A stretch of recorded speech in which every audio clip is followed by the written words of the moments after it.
Thanks for staying with us. I'm Bill O'Reilly. In the Weekdays at Bernie segment tonight, an amazing TV confrontation in Texas. Happened on Tuesday when a local reporter caught up with Senator Ted Cruz. Do you have a personal animosity against gay Americans? But let me ask a question. Is there something about the left, and I'm going to put the media in this category, that's obsessed with sex?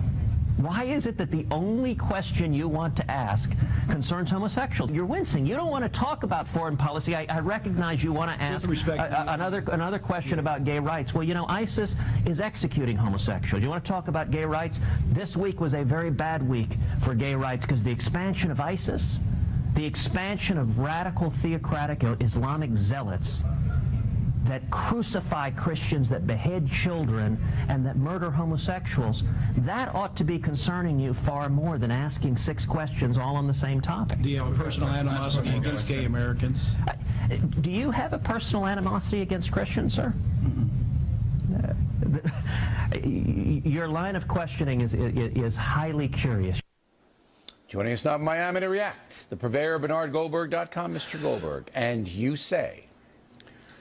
Well, what I say will please nobody. Let me say that first. I'm not a fan of Ted Cruz, but on this, he makes a good point. What he's saying essentially to the reporter is, why are you putting me in the crosshairs when it comes to gay rights? Why aren't you questioning America's foreign policy where ISIS is killing gay people? Isn't that more important than anything I might feel about gay rights and gay marriage? So on that, it's a good point. I'm with Ted Cruz. But why would a reporter ask a conservative Christian Republican running for president if he has animosity against gay Americans? Well, 2 reasons. One, he's trying to make trouble. We know that. He's trying to get a headline. He's trying to trip up Ted Cruz. Okay, granted. But the other reason is that there are more than a few conservative Christians, I'm not saying a majority or anything like that, but more than a few, who not only are against gay marriage, Bill, but detest gays, period. I know this because when I come on this program and say I'm for gay marriage, I don't only get emails from people who are against it. Fair enough. Reasonable people can disagree on that. I get emails from people who write the most vile things about gays, and they proclaim their Christianity. And I know for a fact that you get the same kind of emails. Yeah, but they're not many. So I don't have a problem. I have to say, I don't get many of those. You know, and the fringe is a fringe. But, but here, let me define how I see this Ted Cruz thing. Well, hold on. I'm not willing to accept that it's a fringe. You don't know what percentage it is, and I don't know what percentage it is. I know it's see too most many. of the emails that float in here. It's a very small percentage who are attacking gays fundamentally because they're going to hell. It's very small for me. But look, I applaud Ted Cruz for doing what he did. There are 2 reasons. Number one, this anchorman, okay, in a week where terrorism is running wild, all right, and the economy is by far and away, by every poll, the most important thing for most Americans, chooses to do a niche question that Senator Ted Cruz doesn't have anything to do with. It's a Supreme Court play now. So Cruz doesn't have anything to do with it. Whatever he thinks about gay marriage doesn't matter to the country. And he does it, just as you pointed out, to be provocative, to make a name for himself. So I liked what Cruz did, because Cruz called him out. And I'm going to say this. The Republican candidates better start doing what Ted Cruz just did, or the media is going to slaughter them in the upcoming campaign. They better, to every reporter who baits them, every reporter who goes after them on these niche ideological things, should do exactly what Cruz did. Go.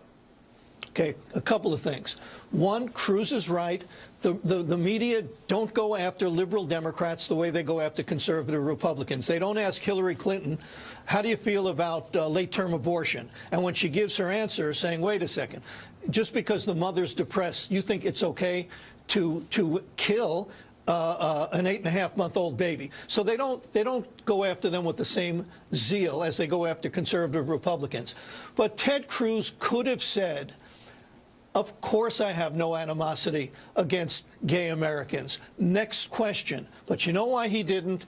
Because every Republican lives in fear of the organized Christian right. There may not be a lot of people in the organized Christian right, but they have a very big megaphone, and they live in daily and deathly fear Maybe, of what they would do but I don't... if you even say, oh, I have no animosity against gays. That's what they're afraid of. Listen, that may be true, but I don't know it in this case. Cruz is a pretty gutsy guy, and I don't know if he's afraid of anybody.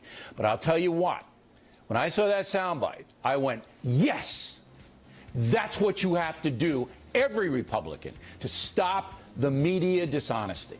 And I thought Cruz, I'll stand by what I said. And you know, Bernie, you're right. Nobody liked what you said tonight. Nobody. You were absolutely right. You're very perspicacious. Thank you very much. You're welcome. Gutfeld McGurk talking about guys nobody likes. ISIS, the Boy Scouts, and a pot professor. Chaos moments away.